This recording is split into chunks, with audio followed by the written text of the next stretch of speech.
Welcome to the Tech Egg. Don't get scrambled. Enjoy the video. In this video, I will show how to make steak in oven. Preheat your oven and heat a cast iron skillet until smoking hot. Then season steak simply with salt and pepper and sear both sides for a good crust.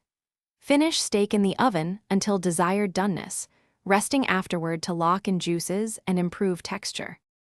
Seasoning makes a huge difference, so dry your steak well and apply salt evenly to develop a great crust.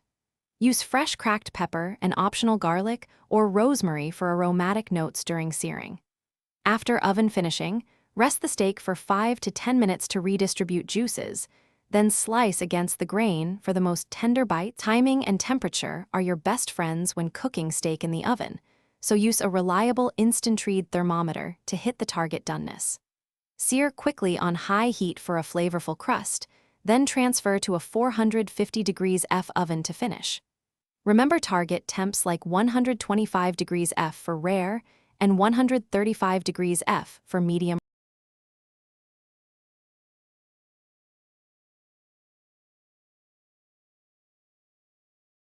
Thanks for watching. Consider subscribing if I helped unscramble your problems.